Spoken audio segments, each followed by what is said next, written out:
नमस्कार, आपका स्वागत है मेरी क्लास में। मैं हूँ गीतिका और हम कर रहे हैं हिंदी साहित्य का इतिहास पूरे सिलेबस के अकॉर्डिंग हिंदी मास्टर कैडर के। और ये जो हिंदी साहित्य का इतिहास है सभी परीक्षाओं में उतना ही इम्पोर्टेंट है जितना कि हिंदी मास्टर कैडर में। तो हमारा टॉपिक चल रहा है रासो ग्रंथ। हिंदी में जो प्रमुख रासो ग्रंथ हैं हम उसके बारे में डिटेल कर रहे हैं। वैसे मैंने आपको इसके बारे में अलग से एक वीडियो बना दी गई है रासो ग्रंथों की, तो अब अलग से जो इम्पोर्टेंट रासो ग्रंथ है उसके बारे में करवा रही हूँ। कल पृथ्वीराज रासो के बारे में हमने किया था, इम्पोर्टेंट जो पॉइंट्स थे वो कर लिए। अब है बीसल देव रासो।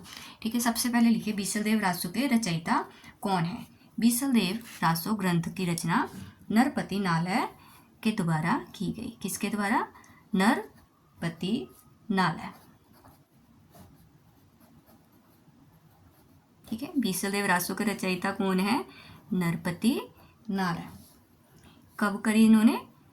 संवत 1212 विक्रम में। ठीक है, संवत 1212 विक्रम में नरपति नालय ने बीसल देव रासो की रचना की। और इसको याद करने की ट्रिक मैंने बताई थी आपको, 20 नर या 20 पति, ऐसे करके आप इसको ट्रिक से याद कर लेना। ठीक है, तो दिमाग में आ जाता कि बीसल देव रासो की रचना किसने की। ठीक है, अब देखिए आचार्य रामचंद्र शुक्ल ने इसके बारे में क्या कहा है। आचार्य शुक्ल के अनुसार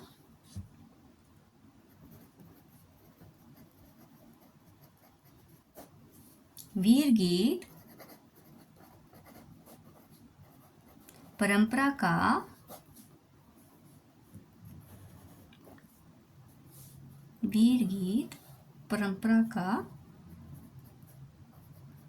प्राचीनतम ग्रंथ। ठीक है, आचार्य शुक्ल के अनुसार वीर गीत परंपरा का प्राचीनतम ग्रंथ है कौन सा? बीसल देव रासो। ठीक है, प्राचीनतम ग्रंथ है। एक पॉइंट ये हो गया इनके द्वारा। ठीक है, इस तरह आचार्य शुक्ल जी ने वीर काव्य परंपरा का प्रथम ग्रंथ बीसल देव रासो को स्वीकार किया है। इस तरह आचार्य शुक्ल जी ने वीर काव्य परंपरा का प्रथम ग्रंथ बीसल देव रासो को स्वीकार किया है।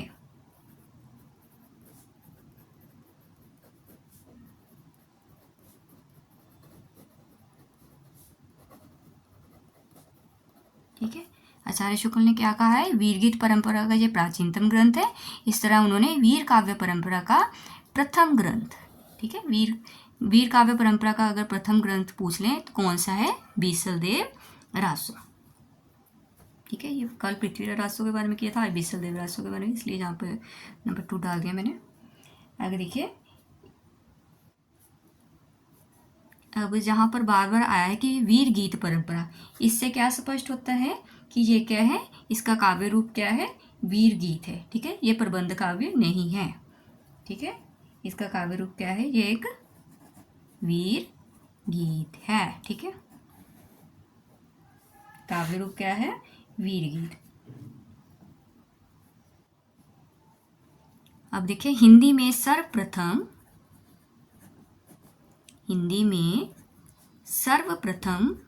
यहाँ साथ में काव्य रूप लिख लीजिए, आपको इजी रहेगा। काव्य रूप क्या है इसका? कई बार आ जाता है कि काव्य रूप बीसल देव रासो का काव्य रूप क्या है? ये एक गीत है। कौन सा? वीर गीत। हिंदी में सर्वप्रथम 12 मासा का वर्णन बीसल देव रासो में मिलता है।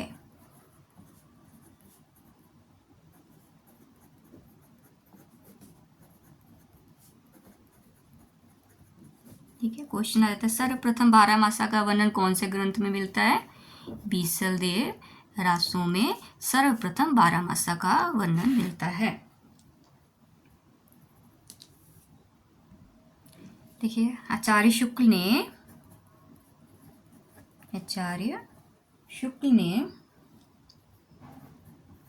इसकी भाषा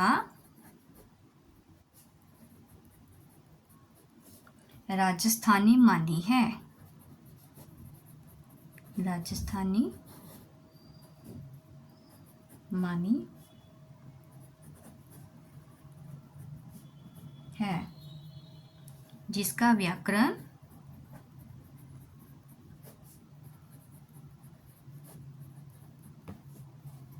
अपभ्रंश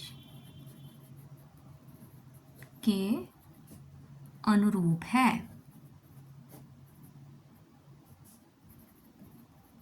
ठीक है, व्याकरण क्या है? अपभ्रंश के अनुरूप है। भाषा कौन सी है? राजस्थानी है। तो अब जब राजस्थानी और अपभ्रंश का मेल हो गया तो इसको क्या कहा जाता है? डिंगल भाषा। ठीक है, इस प्रकार बीसल देवरासो की भाषा कौन सी है? डिंगल भाषा। ठीक है, आप साथ में जो भी लिख लीजिए, कौन सी भाषा होगी इसकी? डिंगल। ठीक है, अगर ब्रजभाषा और अपभ्रंश का, अगर ब्रजभाषा और अपभ्रंश का मेल होता तो कौन सी होनी थी? पिंगल। ठीक है, अब यहाँ पर क्या है? राजस्थानी और अपभ्रंश के मेल से भाषा बनी है, तो बीसल देवरासो की भाषा क्या है? डिंगल है। ठीक है,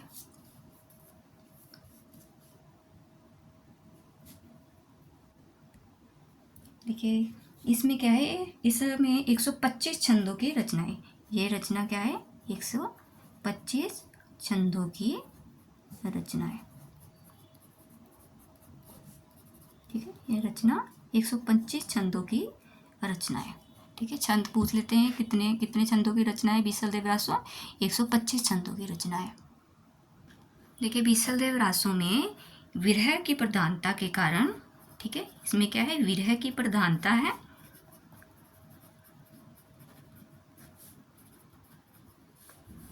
इसलिए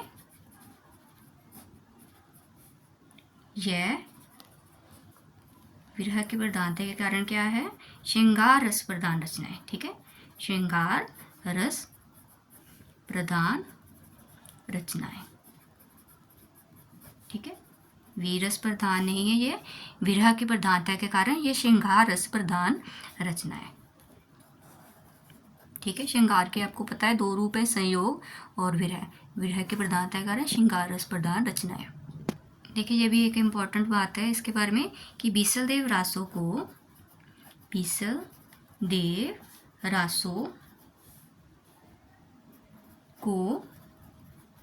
4 खंडों में विभक्त किया गया है। कितने खंडों में? 4 खंडों में। बीसल देव रासो को 4 खंडों में विभक्त किया गया है। क्वेश्चन आ जाता है कि बीसल देव रासो कितने खंडों में विभक्त है। ठीक है, हर पॉइंट इंपॉर्टेंट है, उसको ध्यान में अपने रखना है अपने। देखिए, अब प्रथम खंड,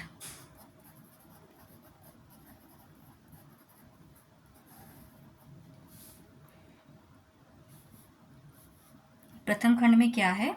अजमेर के राजा, कहाँ के राजा? अजमेर।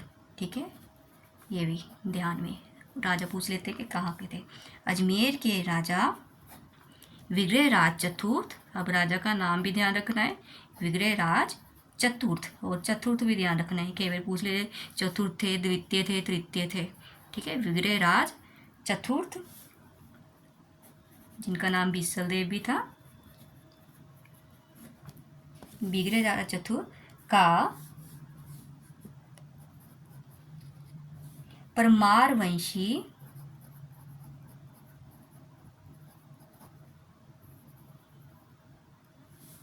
राजा भोज की कन्या, किसकी कन्या? राजा भोज, परमार वंशी राजा भोज की कन्या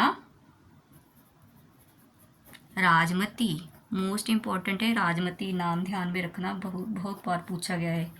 ठीक है, बीसल देव नायिका कौन थी बीसल देव रासो की? राजमती से विवाह दिखाया गया। ठीक है, प्रथम खंड में क्या है? अजमेर के राजा विग्रहराज चतुर्थ, जिनको बीसल देव भी कहा जाता है, का परमारवंशी राजा भोज की कन्या, किसके? परमारवंशी राजा थे, नाम क्या था? भोज, उनकी कन्या राजमती से विवाह दिखाया गया है। क्वेश्चन आ जाता है कि प्रथम खंड में क्या है बीसलदेव रासो के, क्या है विग्रह राज चतुर्थ का विवाह है, ठीक है, किससे, कन्या राजमती या रानी राजमती से, ये आपको पता होना चाहिए। द्वितीय खंड, और बीसलदेव कहाँ के राजा थे, अजमेर के। अब देखिए द्वितीय खंड में क्या है,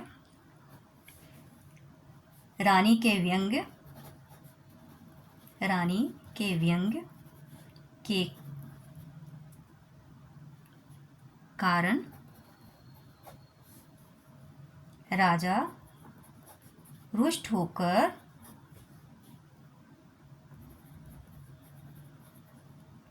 उड़ीसा चले गए।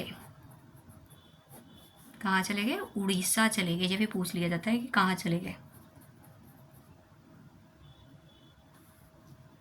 ठीक है। द्वितीय खंड में क्या है, राजा का रुष्ट होकर उड़ीसा चले जाने की कथा है, ठीक है। तो उड़ीसा कितने वर्षों के लिए रहे, 12 वर्ष,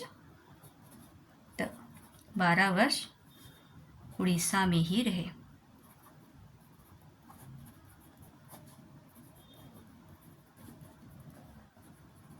ये सब चीज़ें इंपॉर्टेंट हैं, इनको लाइटली मत लेना, क्योंकि ये ऐसी बातें पूछी गई हैं पेपर में। अब देखिए तृतीय खंड,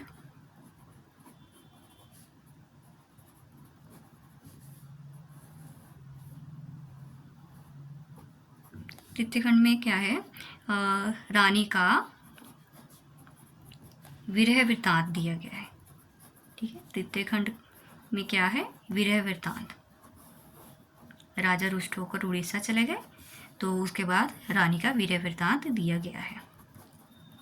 क्वेश्चन आ जाता है कि तृतीय बीसलदेव रासो के तृतीय खंड में कौन सी कथा है, रानी के विरह की।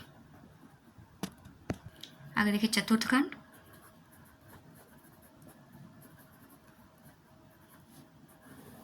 अब चतुर्थ खंड में क्या दिखाया गया है, दोनों के पुनर्मिलन का वृत्तांत है, ठीक है। जो राजा रुष्ट होकर चले गए थे, अब क्या है, दोनों के पुनर्मिलन का वृत्तांत दिया गया है।